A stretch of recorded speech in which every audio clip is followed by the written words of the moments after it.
Hello everyone, welcome to a World of Warships Blitz video. Today's video is we're going out in the Helena, so I have been doing a lot of premium US ships because I have Thomas Kincaid, the new legendary captain, and we're trying to get him up some levels so that we can unlock some of his benefits, although I fear to say at level 4, at level 2 and at level 4 some of his key benefits are unlocked, being the additional radar at level 2 and the improved AA at level 4.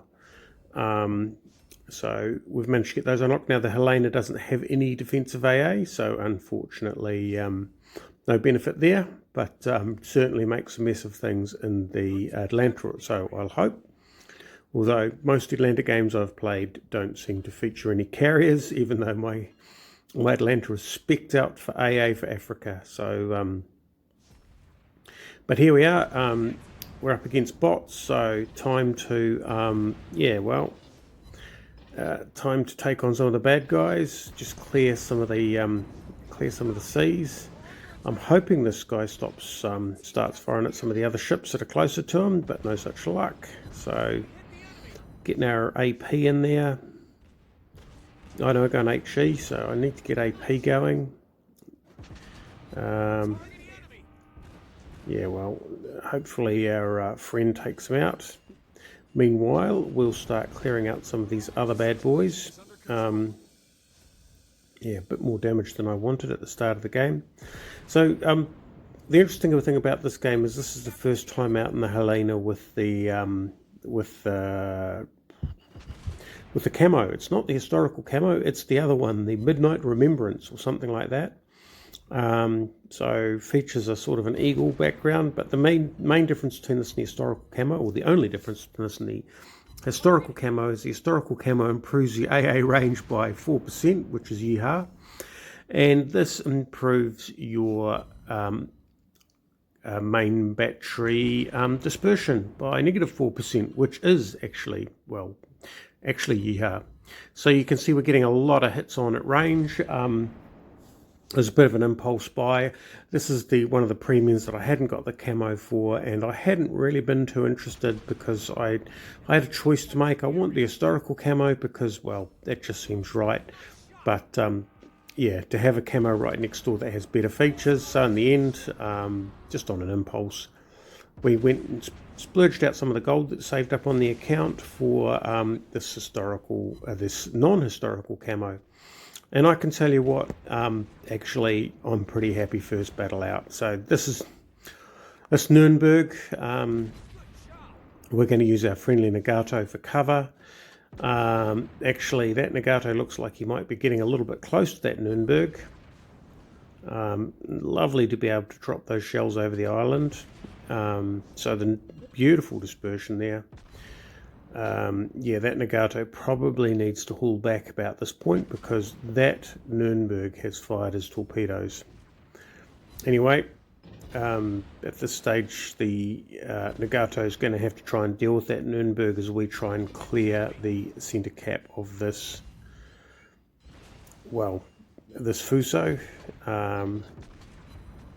It is a bot, which is why it very handily evaded that line of torpedoes from our destroyer there. So we get some fires going on him.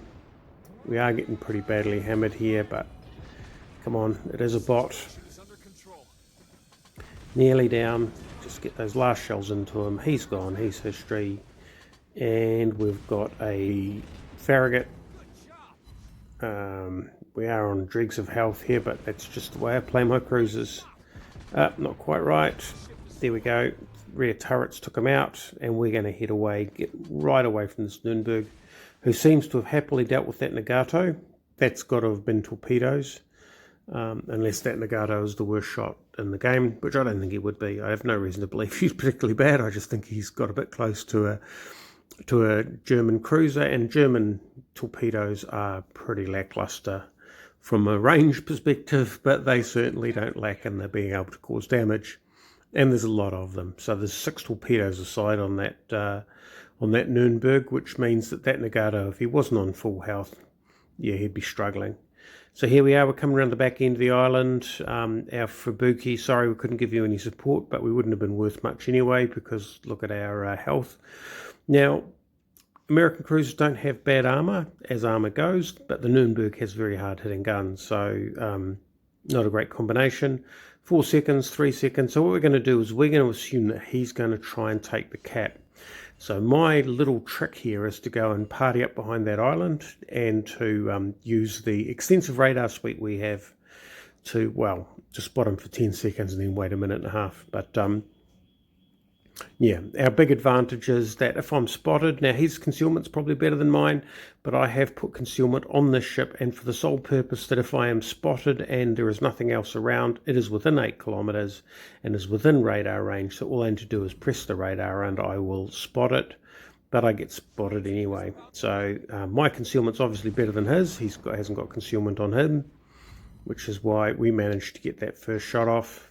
He's coming in for the turn for torpedoes, secondaries, main guns. He hasn't fired his out because he would absolutely toast me and for the win. And I put a lot of that down to the fact that it's very accurate fire from this Helena. Absolutely not what I'm used to. So, you know, whatever reservations I've had about the ship in the past, I think I'll take them back because actually that wasn't too bad of fun. It had 3 radar. Unfortunately, none of the human players were in destroyers, and certainly none of them human players in smoke destroyers, which is, you know, the Helena should be a bit of a beast for dealing with those, but unfortunately, yeah, nothing in that game. So, yeah, a lot of main battery hits, a few secondary hits. I probably should have taken that mission.